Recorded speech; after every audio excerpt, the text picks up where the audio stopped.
Regarder les étoiles me fait toujours rêver, aussi simplement que me donnent à rêver les points noirs représentant les villes sur une carte.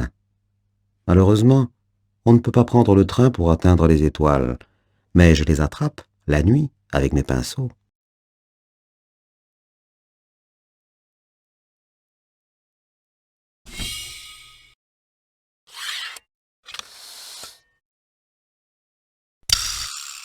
J'ai un besoin profond de religion, pas d'idée religieuse sur Dieu, mais d'une admiration de la nature consolatrice.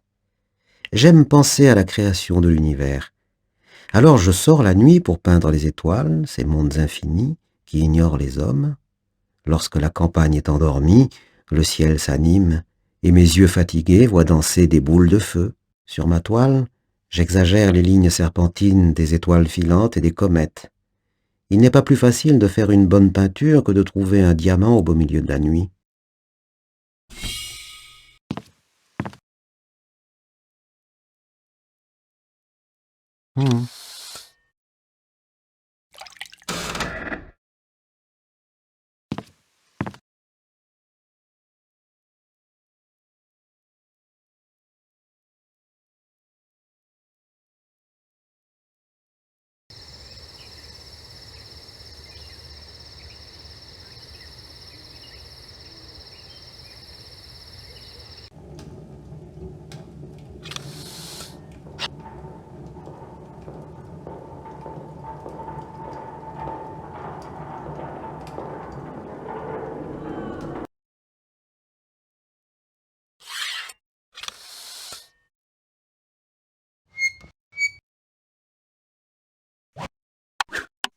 Parmi ces 3 lampes, reconnais celle qui est suspendue dans la salle de l'hôpital.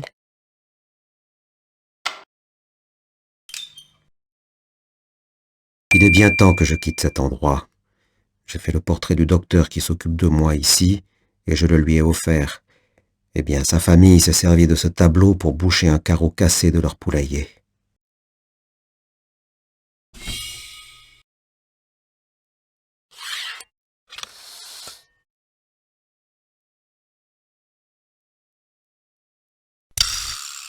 Je ne peux plus continuer à faire les 2 choses en même temps, peindre et faire 1000 efforts pour vivre avec les malades d'ici. Ça détraque. Il faut que je m'en aille, que je me rapproche de Paris et de mon frère. Dans sa dernière lettre, il me parle d'un petit village très agréable tout près de Paris, entouré de champs de blé, Auvers-sur-Oise. Il y a là un certain docteur Gachet qui s'intéresse beaucoup à la peinture moderne et qui en fait lui-même un peu. Pour moi, c'est encore la meilleure des médecines.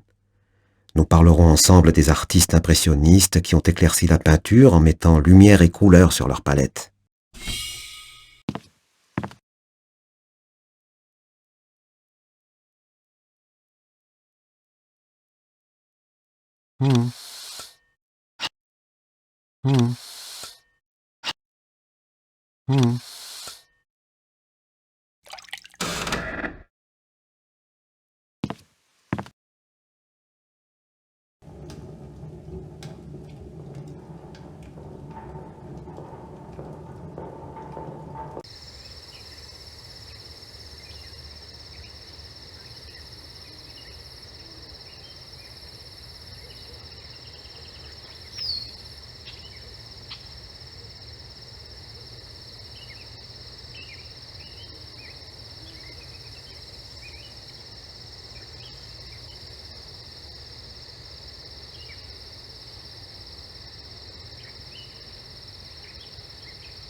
Monsieur Van Gogh, pourriez-vous avoir la gentillesse de me rapporter l'ombrelle que je vous ai prêtée avant-hier quand vous êtes parti peindre avec votre chapeau percé malgré la chaleur?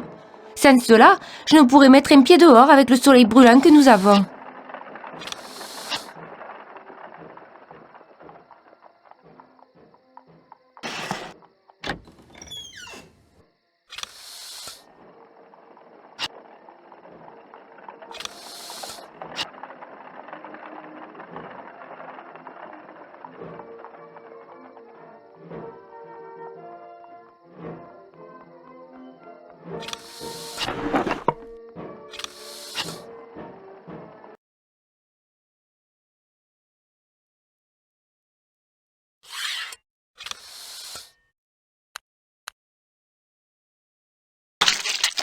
Dehors, il souffle un vent violent, le Mistral.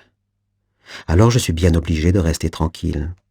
Je vais envoyer une lettre avec un petit croquis de ma chambre à mon frère Théo, qui m'a donné l'argent pour l'achat des meubles.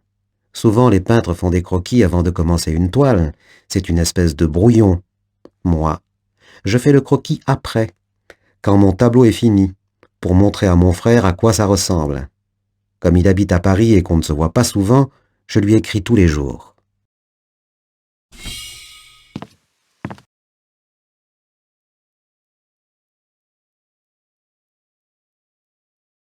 Hmm. Hmm. Hmm.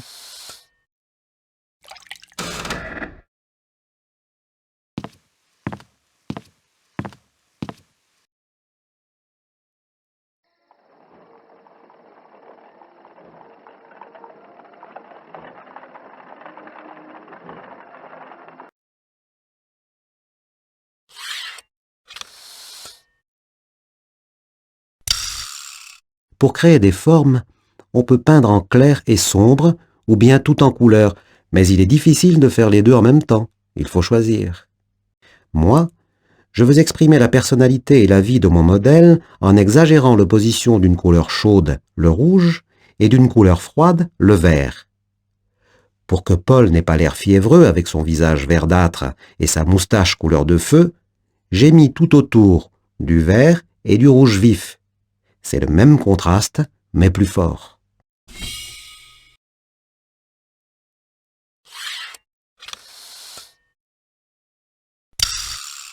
Reconnais les yeux du jeune soldat parmi ces 4 portraits peints par Van Gogh. Oui, c'est bien lui. Dans quelques semaines, Paul va s'en aller en Afrique avec les autres soldats. C'est dommage. Je ne pourrai plus continuer à lui apprendre à dessiner.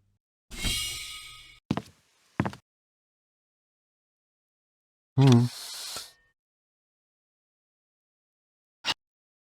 Hmm. Hmm. Hmm. Hmm. Hmm.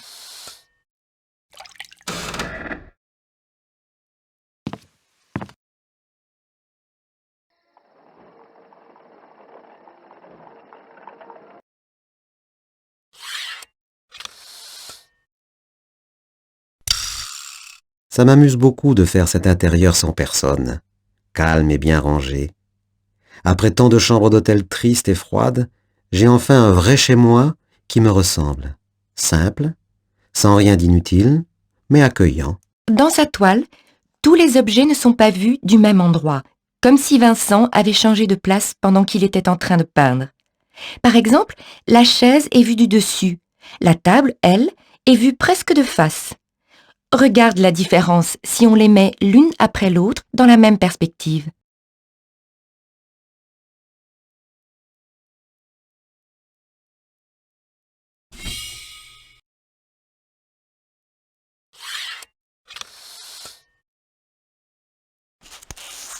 Choisis la couleur des murs de la chambre et observe le résultat. Oui, bleu, c'est l'horizon, le ciel infini qui entre dans la chambre. C'est un grand bol d'air frais. Jaune, c'est beau, mais il fait déjà très chaud dehors, je vais étouffer. Rouge, ma chambre paraît minuscule, Une boîte? On dirait que les murs se rapprochent. C'est une couleur trop violente pour une pièce faite pour se reposer. Je veux qu'on sente que c'est la pièce où je vis et que je la connais par cœur. C'est peint avec des couleurs plates comme les papiers japonais. J'ai entièrement supprimé les ombres et mis toutes les couleurs de l'arc-en-ciel. Je suis très heureux de t'avoir reçu chez moi. J'espère que tu t'y es plu. Ma mère n'est jamais venue ici. Elle habite loin. Le voyage serait trop fatigant pour elle. Mais je lui écris souvent.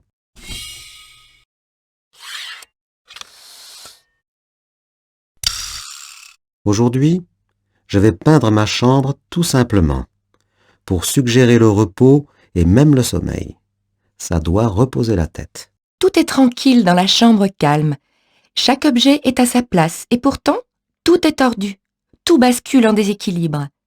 Vincent veut montrer la pièce où il habite comme un lieu très proche de lui, familier, intime.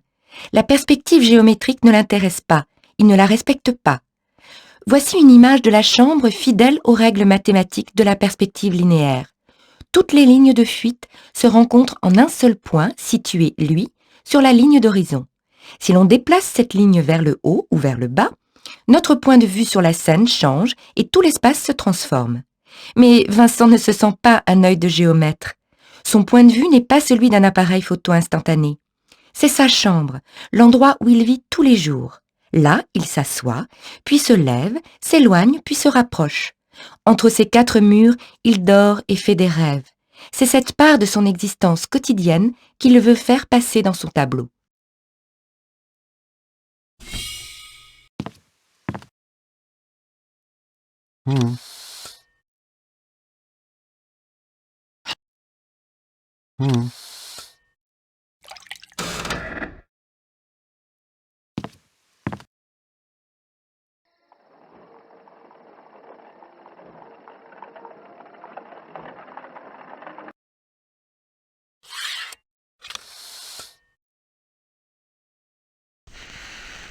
Ce qui me plaît en fumant une pipe après une journée de travail sans m'arrêter, c'est de décorer ma chambre avec mes peintures comme une petite exposition.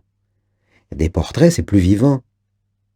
Je voudrais peindre surtout des portraits, mais les gens trouvent que mes tableaux sont bizarres, pas ressemblants et laids.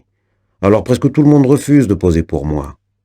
Et comme j'ai très envie de peindre quand même, je prends mon propre visage comme modèle en m'aidant du miroir. Mais souvent, à la fin, je me sens découragé. Je me dis, suis-je un bon peintre ou un mauvais peintre? Alors je pense arrêter une fois pour toutes. Et puis finalement, il vaut quand même mieux que la peinture soit sur ma toile plutôt qu'elle reste dans les tubes.